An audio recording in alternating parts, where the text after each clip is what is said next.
Radio Luz a las Naciones, la voz de salvación a tu corazón.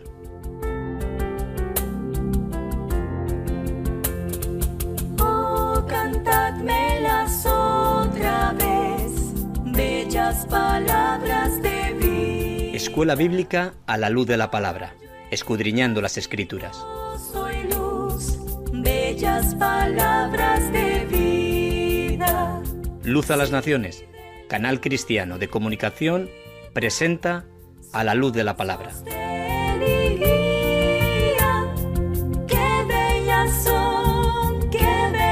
son, bellas palabras de vida. Un estudio expositivo de la palabra de Dios, una presentación minuciosa de toda la Escritura, porque es inspirada por Dios y útil para enseñar, para redarguir, para corregir, para instruir en justicia, a fin de que el hombre de Dios sea perfecto, enteramente preparado para toda buena obra. Hoy escúchalas, pecador, bellas palabras de vida. Escuela Bíblica a la luz de la palabra, edificando sobre la roca. Libro Hechos de los Apóstoles, por Loel Bruckner. Qué bellas son, bellas palabras de vida. Pero recibiréis poder cuando haya venido sobre vosotros el Espíritu Santo, y me seréis testigos en Jerusalén, en toda Judea, en Samaria y hasta lo último de la tierra. Hechos de los Apóstoles, capítulo 1, versículo 8.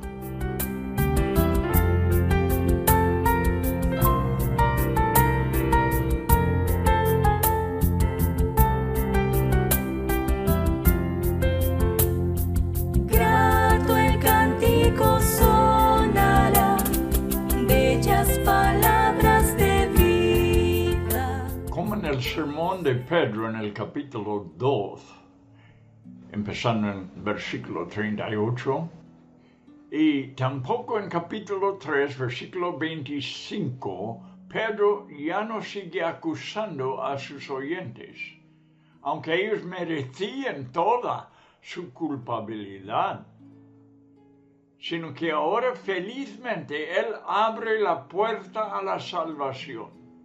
El pacto de Dios se aplica a su generación, y en su pacto con Abraham nos incluyó a nosotros, porque en capítulo 3, versículo 25 dice a Abraham: en tu simiente serán benditas todas las familias de la tierra. Pablo declaró con la misma promesa que Abraham es el padre de todos nosotros, tanto judíos como gentiles. Puedes verlo en Romanos capítulo 4, versículo 16. Jesús se humilló al nivel de un siervo y por su humillación nos bendice. ¿Cómo nos bendice? En que cada uno se convierta de su maldad. Pedro seguramente recordaba cuando Jesús se quitó su manto y tomó una toalla para lavar los pies de los discípulos. Y su propia reacción de Pedro rechazando este acto. Pero Jesús estaba ilustrando de forma simbólica lo que Pedro estaba enseñándoles en este momento en Jerusalén.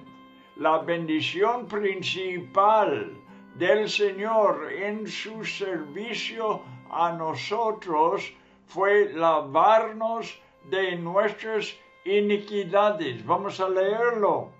Versículo 26 del capítulo 3 de los Hechos. A vosotros primeramente Dios, habiendo levantado a su Hijo, lo envió para que os bendijese, a fin de que cada uno se convierta de su maldad. La bendición principal del Señor en su servicio a nosotros fue lavarnos de nuestras iniquidades.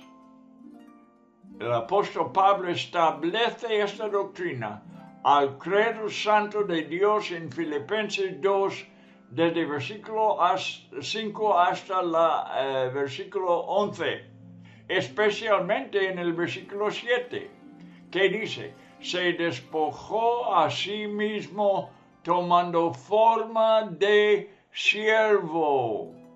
Pablo enseñó que él se humilló aún más, yendo a la cruz, lavándonos de nuestras iniquidades, transformando nuestro carácter y alejándonos de nuestros pecados. Muy buenas tardes, amigo oyente. En el Evangelio de Juan, en capítulo 13, el versículo 4 hasta 14, lo que hizo Jesús al lavar los pies de sus discípulos fue una ilustración de una obra interior. Lo hizo en un acto de humillación, tomando la toalla y lavando sus pies, como haría un esclavo. Les habló a personas ya con el cuerpo lavado, los discípulos, fueron bañados de sus iniquidades. No pudo bendecirnos de mejor manera, porque ser lavados de nuestras iniquidades nos salvó de la condenación eterna y nos presenta dignos para poder estar en la presencia de su Padre. Lavar los pies ilustra la necesidad de guardar limpios los pies que tienen contacto directo con esta tierra sucia, donde es tan fácil ensuciarnos. Claro, estoy hablando simbólicamente aquí. Lo que pueda ensuciarse y lo que necesitamos guardar todos los días. Pronto Pedro y todos entenderían que la obra de la cruz los limpiaría. También entenderán la necesidad de guardarnos limpios continuamente, ayudando unos a los otros, por el contacto que tenemos con el mundo. ¿Cómo lo hacemos? El escritor de Hebreos dice en capítulo 3, versículo 13, exhortaos los unos a los otros, escucha, cada día, entre tanto que se dice hoy, para que ninguno de vosotros se endurezca por el engaño del pecado. Así mantendrán nuestra relación con Jesús en santidad todos los días. Lo que sigue en nuestro estudio de hoy, en capítulo 4, nos habla de cómo la primera iglesia progresó en medio de la oposición. Me acuerdo como hace muchos años mi padre habló de un pequeño árbol solo en la cumbre de una colina que tenía que aguantar el fuerte viento del mar y se hizo muy firme sobre los años. Las plantas que crecen en un invernadero salen muy débiles y tienen que ser fortalecidos poco a poco por poder estar firmes contra los elementos del mundo. Así Dios permite que la iglesia sea enfrentada con los vientos de espíritus y las olas de la humanidad contraria. Vamos a empezar ahora el estudio leyendo capítulo 4 de los Hechos, los primeros 4 versículos. Hechos 4, 1 hasta 4, donde nos habla del progreso por medio de la oposición. Versículo 1. La palabra de Dios, amigos, estamos ahora leyendo. Hablando a ellos al pueblo, los apóstoles, vinieron sobre ellos los sacerdotes, con el jefe de la guardia del templo y los saduceos, resentidos de que enseñasen al pueblo y anunciasen en Jesús la resurrección de entre los muertos, y les echaron mano y los pusieron en la cárcel hasta el día siguiente, porque era ya tarde. Pero muchos de los que habían oído la palabra creyeron, y el número de los varones ya era como 5,000. Estaba creciendo mucha la iglesia. La iglesia va progresando a pesar de la oposición de los líderes del pueblo. Los primeros 8 capítulos de los Hechos tienen que ver con el primer paso de la gran comisión: predicar el evangelio a los judíos en Jerusalén. El apóstol Pablo enseña en Romanos 1:16 el principio de que el evangelio le fuera predicado primeramente al judío, después a los no judíos. Casi todos los primeros creyentes fueron judíos. 2 meses atrás había acontecido la crucifixión de Jesús, y al predicarlo los apóstoles hallaron mucha oposición. Después de que el paralítico fuese sanado, la ciudad se abrió al evangelio, pero el enemigo de las almas se movió para detener el movimiento. La fuente de toda oposición es espiritual. Este principio es la verdad hasta el día de hoy y siempre lo será. Es una lucha a muerte. Como dice en Efesios 6:12, es contra principados, contra potestades, contra los gobernadores de las tinieblas de este siglo, contra huestes espirituales de maldad en las regiones celestes. Viéndolo humanamente, la predicación del evangelio suponía una amenaza para el liderazgo judío que gobernaba en Jerusalén, llamado el Sanedrín. Todavía se llama el concilio en Jerusalén, tiempos modernos el mismo Sanedrín. Un concilio es de 70 líderes, con una larga historia en Israel, por lo que los judíos creían que había sido ordenado por Dios desde los días de Moisés. Lea la historia si quiere para saber de esas cosas. En Éxodo 24, versículo 1 y 9. También en Números, capítulo 11, versículo 24 y 25. Vamos allí pues un rato para leer estas partes donde enseñan del liderazgo que debía estar entre los israelitas desde un principio. Estamos en Éxodo 24:1. Dijo Jehová a Moisés: sube ante Jehová tú y Aarón, Nadab y Abiú, y 70 de los ancianos de Israel, y os inclinaréis desde lejos. Luego versículo 9. Y subieron Moisés y Aarón, Nadab y Abiú, y 70 de los ancianos de Israel. Este liderazgo de 70 hombres ha seguido en Israel desde ese tiempo, desde el día de Moisés hasta el siglo XXI. El Sanedrín se llama. Ahora vamos a ver el otro pasaje. En Números 11. Números 11. Y el versículo es aquí 24 y 25. Vamos a ver.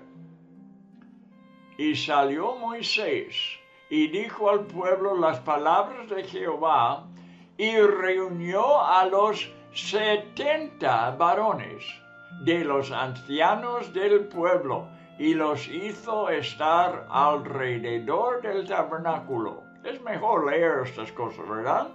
Para que veamos exactamente lo que el Antiguo Testamento nos reveló del principio de los costumbres que tenían en Jerusalén muchos años después y hasta nuestros días. Entonces Jehová descendió en la nube y le habló, y tomó del espíritu que estaba en él y lo puso en los 70 varones ancianos. Fíjate que fueron ungidos con la misma unción de Moisés, los 70 líderes del pueblo. Y esto es muy significante. ¿Sabe por qué?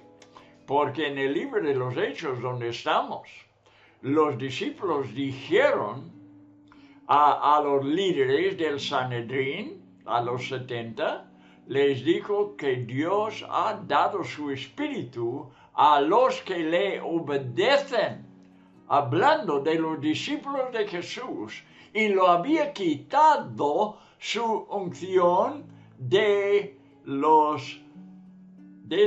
mismo Sanedrín. Bien, ahora vemos cómo estas cosas siguen vivos en nuestros días. Bien, hasta el tiempo presente sigue gobernando en Jerusalén el Sanedrín. Ellos contaban con una fuerza policial dentro del templo que era dirigida por un capitán en el tiempo del libro de los Hechos. Dentro del Sanedrín estaban los fariseos y los saduceos, siendo estos últimos especialmente quienes se agitaron porque no creían ellos en la doctrina de la resurrección, la cual enfatizaban los discípulos. Ahora aparecen para poner fin a la predicación, y la frase "les echaron mano" describe la violencia de la interrupción que ellos hicieron, y guardaban preso a los discípulos. No fueron arrestados ni encarcelados con gentileza, en ninguna manera. Lo que enseñaban Pedro y Juan representaba un desafío al statu quo de los líderes, una amenaza para su posición y autoridad. Sin embargo, la autoridad de los apóstoles galileos estaba en Jesús, no en sí mismos. Y dado que Jesús ya había dejado este mundo para ir al cielo, ellos ya eran sus portavoces. Los líderes se sienten amenazados porque la población de Jerusalén está prestando mucha atención a los apóstoles, y más gente se unía a ellos. Lo que está ocurriendo en Jerusalén en el futuro estremecerá al mundo entero, según nos cuenta el libro de los Hechos. Versículo 2 del capítulo 4 dice: resentidos los jefes, resentidos de que enseñasen al pueblo y anunciasen en Jesús la resurrección de entre los muertos. Y nos dice en versículo 4 que el número llegaba a 5,000 creyentes, está creciendo mucho la obra. El juicio fue propuesto para el siguiente día, porque se había hecho tarde. Para los discípulos no hay trabajo que pueda ser más importante. El Evangelio es un asunto de consecuencias eternas, con felicidad o condenación como resultado. La semilla fue sembrada y la cosecha fue la salvación de muchos. Posiblemente 2,000 nuevas almas fueron salvadas, o quizás 5,000, porque no podemos saber si Lucas nos está dando el número total, esto he dicho varias veces, si está dándonos el número total de creyentes en la iglesia, o si se está refiriendo al número que había creído ese día por la sanidad del cojo. En ambos casos es una siega maravillosa. Ahora seguiremos leyendo la Biblia, lo que Lucas nos está contando, inspirado por el Espíritu Santo, con un plan que nosotros podamos ver de cómo la iglesia empezó y creció hasta llegar a todas partes del mundo conocido de aquel entonces. Versículo 5. Aconteció al día siguiente que se reunieron en Jerusalén los gobernantes, los ancianos y los escribas. Y el sumo sacerdote Anás y Caifás, nosotros conocemos estos nombres por los evangelios, por los 4 libros del evangelio, que estos son los mismos sumos sacerdotes. No había pasado mucho tiempo desde que Jesús fue crucificado, levantado de los muertos y subió al Padre en el cielo, no muchos días antes. Y el sumo sacerdote Anás y Caifás y Juan y Alejandro y todos los que eran de la familia de los sumos sacerdotes, y poniéndose en medio les preguntaron: ¿con qué potestad o en qué nombre habéis hecho vosotros esto? Entonces Pedro, lleno del Espíritu Santo, les dijo: gobernantes del pueblo y ancianos de Israel, puesto que hoy se nos interroga acerca del beneficio hecho a un hombre enfermo, de qué manera éste haya sido sanado, sea notoria a todos vosotros y a todo el pueblo de Israel, que en el nombre de Jesucristo de Nazaret, a quien vosotros crucificasteis y a quien Dios resucitó de los muertos, por él, este hombre está en vuestra presencia sano. Este Jesús es la piedra reprobada por vosotros, los edificadores, la cual ha venido a ser cabeza del ángulo.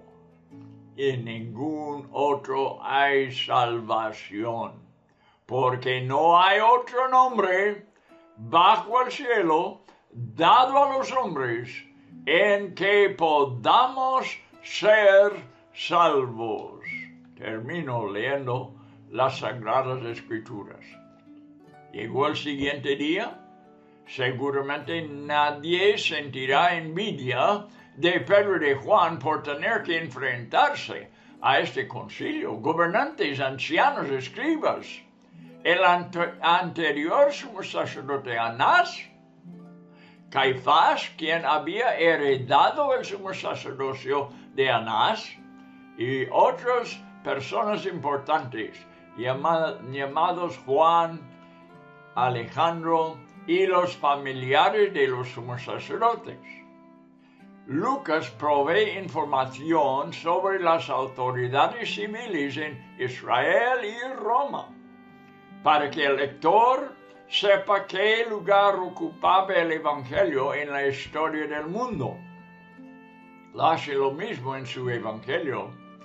En Lucas capítulo 1, versículo 5, ¿lo quieres ver? Para que vea esta característica de lo que escribe Lucas siempre, su manera de escribir, informándonos históricamente de quién reinaba en estos días. En Lucas 1:5, en el principio de su Evangelio, dice: hubo en los días de Herodes, rey de Judea, un sacerdote llamado Zacarías, de la clase de Abías. Su mujer era de las hijas de Aarón y se llamaba Elizabeth. En capítulo 2 y versículo 1 y 2 sigue contando de los gobernadores de su día. 2:1. Aconteció en aquellos días que se promulgó un edicto de parte de Augusto César, que todo el mundo fuese empadronado. Este primer censo se hizo siendo Cirenio gobernador de Siria. ¿Ves cómo nombra los nombres de los gobernantes de su día? Para que podamos localizarlo exactamente en la historia universal del mundo. Y en el libro de los Hechos también, en capítulo 12, vamos a ver, Hechos 12 y versículo 20. Otra vez sigue con su costumbre de mencionar los líderes. Y aquí habla de Herodes, otro Herodes, no el mismo de que habla anteriormente. Pero este Herodes estaba enojado contra los del Tirio y de Sidón, pero ellos vinieron de acuerdo ante él y sobornado Blasto, que era camarero mayor del rey, pedían paz, porque su territorio era abastecido por el del rey. Bien, empieza a hablar de otra persona histórica para que podamos saber exactamente cuándo pasaba estas cosas en el primer siglo después de Cristo. Estos eran la nobleza religiosa en Jerusalén, el Sanedrín otra vez, el gran concilio. Y no había más altos cargos en la tierra de Israel. Ellos quieren saber qué autoridad está detrás de los discípulos, debido a la dificultad que tienen de creer que estos hombres simples, dos pescadores galileos, actúan por su propia cuenta o voluntad. No lo pueden creer, siendo capaces de provocar tal revuelo entre la población de Jerusalén, como nos cuenta versículo 7. Bien, es una buena pregunta que lo están haciendo, porque la verdad es que Pedro y Juan no habían iniciado este movimiento, no habían iniciado ellos este movimiento. En el versículo 2 mencionamos bajo qué nombre funcionan. Son embajadores del Príncipe de Gloria, quien les ha comisionado a predicar su evangelio en Jerusalén, en su gran nombre. Pedro no tarda en hablar. Nos acordamos de que en los evangelios Pedro era el portavoz de todos los discípulos, pero ahora el Pentecostés le ha otorgado fuerza y sabiduría santas. lleno del poder del Paracletos celestial, su abogado, el abogado celestial de la defensa, jamás derrotada. Pedro se levanta contra el desafío. ¿Cómo puede ser?, dice con valentía, que no nos acusan de un crimen, sino de una buena obra. ¡Qué farsa de juicio es este! Pero a pesar de vuestra ridícula acusación, voy a contestar a la pregunta para que cada oyente, no solamente en esta sala, sino de toda la nación, sepa que es por el nombre de Jesucristo de Nazaret, a quien vosotros hace poco crucificasteis. Él se ha levantado de los muertos y vive otra vez para sanar a los enfermos. Por supuesto, lo que escribo y lo que digo es una paráfrasis, pero seguramente es el quid de la respuesta inspirada de Pedro en versículos 8 hasta 10. Lleno del Espíritu Santo. Después Pedro se adentra en el Antiguo Testamento. Acude a la Escritura, el Antiguo Testamento, que les acusa por las decisiones que han hecho. Ellos no solamente son acusados por este Galileo, sino por la palabra eterna del salmista, el salmista más grande de la historia de Israel, quien profetizó en Salmo 118, versículo 22, la piedra que desecharon los edificadores ha venido a ser cabeza del ángulo. Para que no erraran sobre a quienes se aplica este salmo, Pedro añadió: vosotros, los edificadores, fuisteis los que cumplisteis esta profecía. Y Jesús fue y es la cabeza del ángulo en el edificio de Dios, en la obra que Dios está haciendo aquí en Jerusalén ahora. Seguidamente Pedro les dio a ellos y a todas las edades futuras una palabra poderosa de significancia tremenda, lo más importante de lo que acabamos de leer, y es esto, que él argumenta contra cualquier mediador que una religión o filosofía puede inventar para reemplazar e incluso corredimir junto al único que puede salvar. Se encuentra en el texto del versículo 12, pero tiene tanta importancia que la volveré a poner y decirlo aquí. En ningún otro hay salvación. Palabra para nosotros en el siglo XXI igual para la gente de aquel día, que lo escuchemos porque es 100% cierto que en ningún otro hay salvación, porque no hay otro nombre bajo el cielo. Repito, no hay otro nombre bajo el cielo dado a los hombres en que podamos ser salvos. Y está hablando del nombre Jesús, el único Salvador. No hay otro nombre dado por Dios a los hombres. Los hombres pueden inventar lo que quisieran.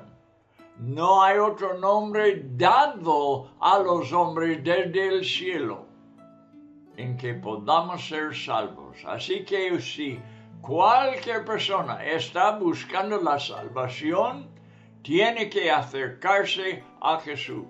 Tiene que acudir a su nombre. Pero mira, en Él hay una salvación segura. Una salvación comprada por su sangre, en su muerte en la cruz. Una salvación garantizada porque resucitó de los muertos, ascendió al cielo y está sentado a la diestra del Dios Altísimo allí. Este es el nombre y no hay otro por la cual podemos ser salvos. No hay otro que coopera con Él en esta obra. No hay otra persona, masculina o femenina, que puede estar en esta obra que Él solo ha hecho y está autorizado para que la persona pueda ser salvo. Seguiremos leyendo la palabra de Dios. Qué preciosas promesas tenemos aquí. Qué día tan significante fue este día en los Hechos. Un día en que Pedro pronunció palabras que viven hasta el día de hoy. La palabra de Dios es viva y eficaz. Cumple lo que dice. Las promesas del Señor son seguras. Ahora leeremos otra vez la palabra ungida de Dios, la palabra inspirada por el Espíritu Santo. Aquí no hay nada que es de los hombres.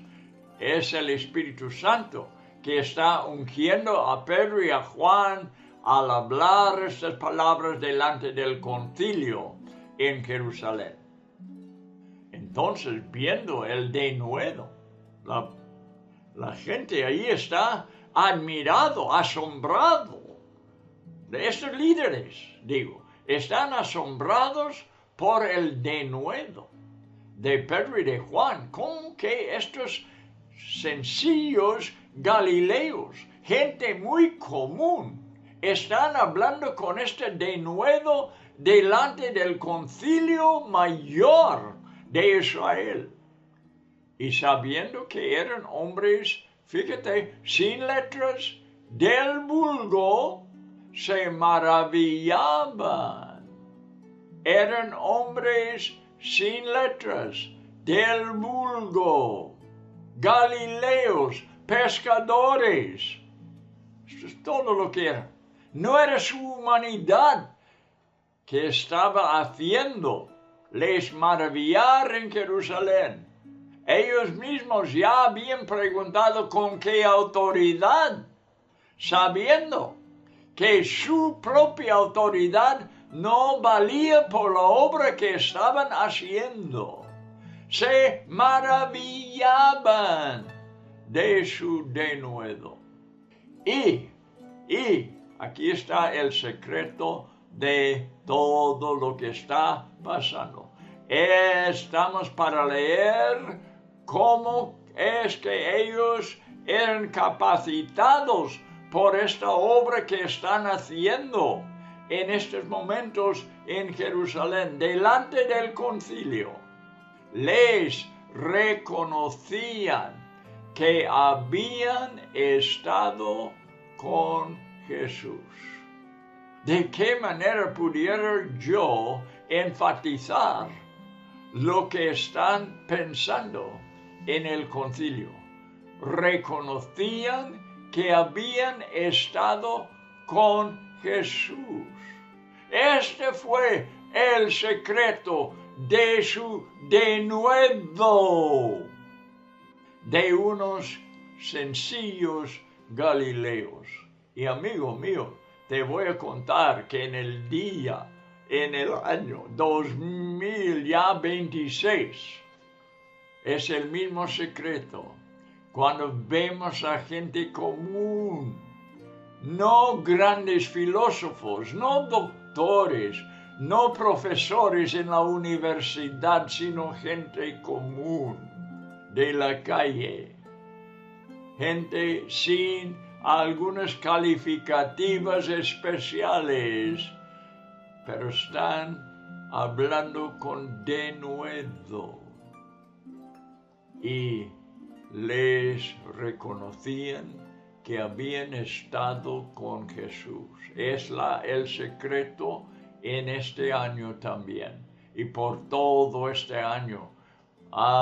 Si hay cristianos que me escuchan, y estoy seguro que hay, que nosotros lo pongamos delante de Dios, nuestra determinación de hablar no por nuestra capacidad, no por nuestra elocuencia, sino que hablemos en el nombre de Jesús, apoderado por su Espíritu, y que la gente queda admirado porque hemos estado con Jesús.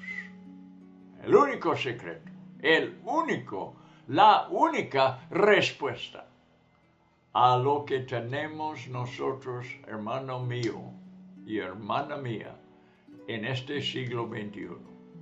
Y luego, es interesante, y viendo al hombre que había sido sanado, que estaba en pie con ellos, no podían decir nada en contra. ¿Cómo van a hablar en contra de un hombre que había sido paralítico desde el vientre de su madre, ya con capacidad en las dos piernas, andando y hasta saltando? ¿Por qué? ¿Cómo le van a criticar?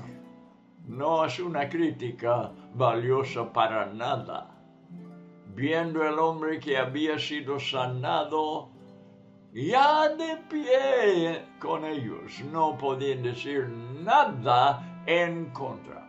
Entonces, les ordenaron que saliesen del concilio y conferenciaban entre sí, diciendo: ¿qué haremos con estos hombres? Porque de cierto, señal manifiesta ha sido hecho por ellos, notoria a todos los que moran en Jerusalén, y no lo podemos negar.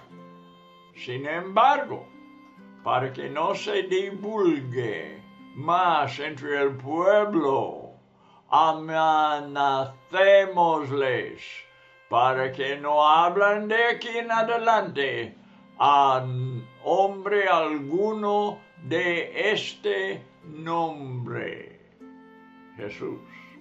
Y llamándolos, les intimaron que en ninguna manera hablasen ni enseñasen en el nombre de Jesús. Mas Pedro y Juan respondieron diciéndoles: escucha, juzgad si es justo delante de Dios obedecer a vosotros antes que a Dios, porque no podemos dejar de decir lo que hemos visto y oído.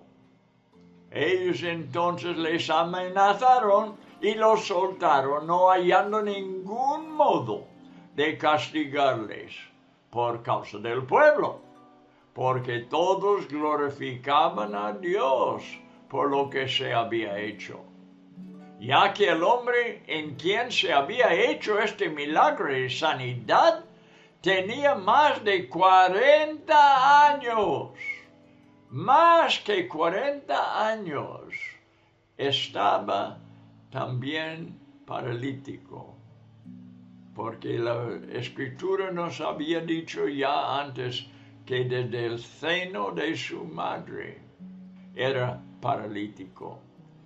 ¿quién va a criticar tal obra? ¿Quién en un sentido normal pueda criticar una sanidad tan grande como había pasado en la calle de Jerusalén en aquel entonces? Quiero decir, antes de seguir adelante, que amigo, Dios sigue siendo el mismo. Jesucristo, el nombre que dio autoridad de los discípulos, es el mismo ayer, hoy y por los siglos. Y te puedo contar de milagros que está haciendo en nuestros días. Es el mismo Cristo. El próximo versículo, después de lo que hemos dicho de que solamente en el nombre de Cristo uno puede ser salvo, el siguiente versículo dice, es valioso para el cristiano, ya que le pone en la debida categoría que debe él aceptar. De mi parte diré que más de 60 años de estudio de la Biblia no me sacan de esta categoría. Y tampoco quiero ser sacado nunca. Hay dos distinciones que definen a los testigos que son utilizados por Cristo. Esta categoría estoy hablando. ¿Y qué dice 13? El denuedo de Pedro y de Juan y que habían estado con Jesús. Este es el secreto. Hoy también en las personas que Dios está utilizando. Para el concilio no era un problema discernir que los galileos eran gente sin letras y del vulgo. También Pedro y Juan reconocían su incapacidad personal, lo declaraban ya al pueblo: no fue por nuestro poder o piedad que este hombre fue sanado. Sin embargo, los dignatarios quedaron estupefactos con su respuesta. Además de lo que confesaron en el concilio ese día, sobre todo lo que pudieron ver fue la fuente de su denuedo y su conocimiento de las Escrituras, porque reconocieron que habían estado con Jesús. Es el secreto entre el cristianismo de nuestros días. Gente que conocen a Cristo, que están con Él, que reciben su capacidad por medio de Él y también su denuedo. Que aprendamos nosotros que Dios ha escogido a aquellos que no tienen cualidades de elocuencia ni mentalidad superior. Ay, que no nos equivoquemos, hermanos míos, en estos días poniendo la confianza en capacidades de personas muy inteligentes. A veces se hace, a veces se ve que las grandes multitudes siguen a personas con muchas capacidades físicas y intelectuales. Amigo mío, estamos en error por buscar tales cosas. El secreto es por estar con Jesús. Y la capacidad que vale viene solamente de Él. No te equivoques, te digo. ¿Cuántas personas? ¿Cuántos que se llaman cristianos están confiando en las capacidades humanas. Los hechos, por eso estamos estudiándolo, porque los hechos nos está enseñando que es solamente por el nombre de Jesús que la obra va adelante, porque las personas que la llevan no son capacitados por alguna talento natural. Gente sin letras y del vulgo. Así se describen los primeros discípulos de Jesús. Que cada persona que Dios usa conozca también sus limitaciones.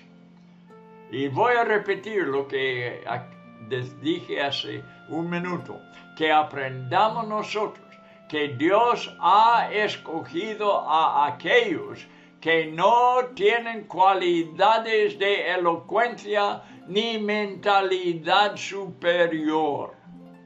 Cada quien tiene que ser enseñado por Dios en la persona de Jesucristo, bajo la instrucción del Espíritu Santo.